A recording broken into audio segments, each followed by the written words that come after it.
Hello friends, मैं audiologist Himanshu Kumar Sanju आपका स्वागत करता हूं आपके अपने YouTube channel the special teacher में। आप आज बात करेंगे हियरिंग लॉस के कारण, हियरिंग लॉस के अलग अलग प्रकार और हियरिंग लॉस के इलाज के बारे में। तो सबसे पहले मैं आपको ये बताना चाहता हूँ कि हियरिंग लॉस 3 तरह की होती है। जो पहला हियरिंग लॉस है उसे हम कंडक्टिव बोलते हैं, दूसरे को सेंसरी न्यूरल हियरिंग लॉस और तीसरा जो हियरिंग लॉस है उसे हम मिक्स्ड हियरिंग लॉस बोलते हैं। तो हियरिंग लॉस हमारे, अगर हम बात करें अपने कान की, तो हमारे कान के मुख्यतः 3 भाग होते हैं: बाहरी भाग, मध्य भाग और अंदर वाली भाग। अगर बाहरी भाग, मध्य भाग में किसी तरह की प्रॉब्लम है, किसी तरह की पैथोलॉजी है, तो उसे कंडक्टिव हियरिंग लॉस का नाम दिया जाता है। अगर कान के अंदर वाली भाग में प्रॉब्लम हो गई है, किसी तरह की पैथोलॉजी हो गई है, तो उसे सेंसरी न्यूरल हियरिंग लॉस बोला जाता है।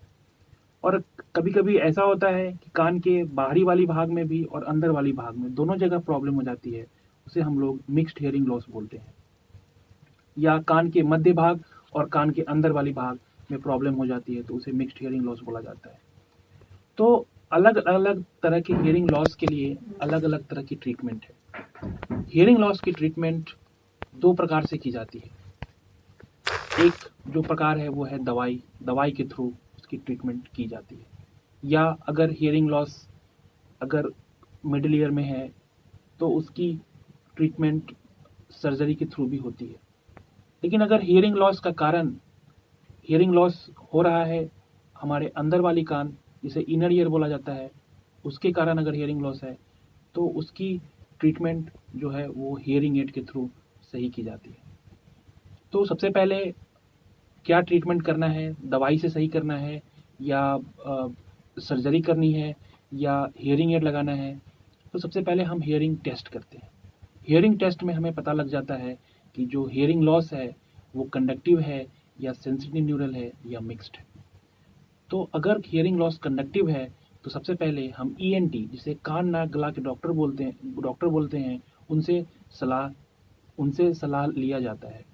वो इसके लिए दवाई या सर्जरी उपचार करते हैं। अगर hearing loss sensory neural type की है तो फिर पेशेंट को ऑडियोलॉजिस्ट से मिलना चाहिए। ऑडियोलॉजिस्ट उनकी हियरिंग की कितनी हियरिंग लॉस है वो पता करते हैं और उसके हिसाब से हियरिंग एड की फिटिंग करते हैं। आज इस वीडियो में हम लोग अलग अलग प्रकार के हियरिंग एड के बारे में भी देखेंगे। तो सबसे पहले मैं आपको दिखाना चाहता हूँ पॉकेट हियरिंग एड। आप ये वीडियो में देख सकते हैं, इस तरह के हियरिंग एड को बोलते हैं पॉकेट हियरिंग एड या बॉडी लेवल हियरिंग एड। ये हियरिंग एड साइज में काफ़ी बड़ी होती है और इसका जो बॉडी है वो हमारे पॉकेट के अंदर होता है और इसकी जो टिप है वो कान में लगाई जाती है, जिसकी मदद से पेशेंट अच्छा सुन पाते हैं। दूसरी तरह की मशीन जो मैं आपको दिखाना चाहता हूँ वो है बीटीई। इस तरह की मशीन, इसे हम बोलते हैं बिहाइंड द ईयर। ये मशीन एनालॉग एवं डिजिटल टेक्नोलॉजी दोनों में आती है। एनालॉग और डिजिटल की अलग अलग अच्छाइयाँ और अलग अलग बुराइयाँ हैं। तो ये जो मशीन है, ये मशीन को बीटी बोलते हैं, जिसे behind the year. Behind the year मतलब कान के पीछे।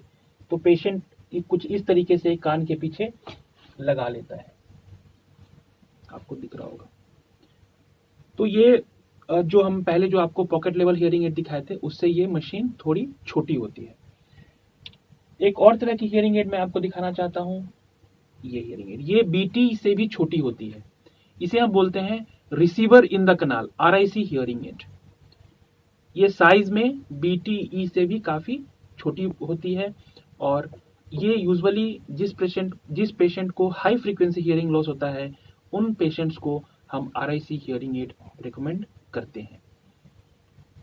बहुत सारे पेशेंट हैं जिनकी ये कंसर्न होती है कि हियरिंग एड हमें दिखनी नहीं चाहिए। उन्हें हियरिंग एड दिखने में से एक कंसर्न होता है, तो उनके लिए कान की अंदर वाली मशीन भी होती है। आप देख सकते हैं ये मशीन काफ़ी छोटी होती है और ये मशीन कान के अंदर लगा दी जाती है और ये बाहर से कम दिखती है या नहीं दिखती है। इन मशीनों को बोलते हैं ITC, in the canal hearing aid. ये वैसे पेशेंट्स के लिए है जिन्हें हियरिंग एड दिखे तो उन्हें प्रॉब्लम है, तो उनको इस तरह की मशीन हम फिट करते हैं। इससे भी छोटी मशीनें आती हैं, उसको बोलते हैं कंप्लीटली इन द कैनाल, जो बाहर से बिल्कुल नहीं दिखाई देती है।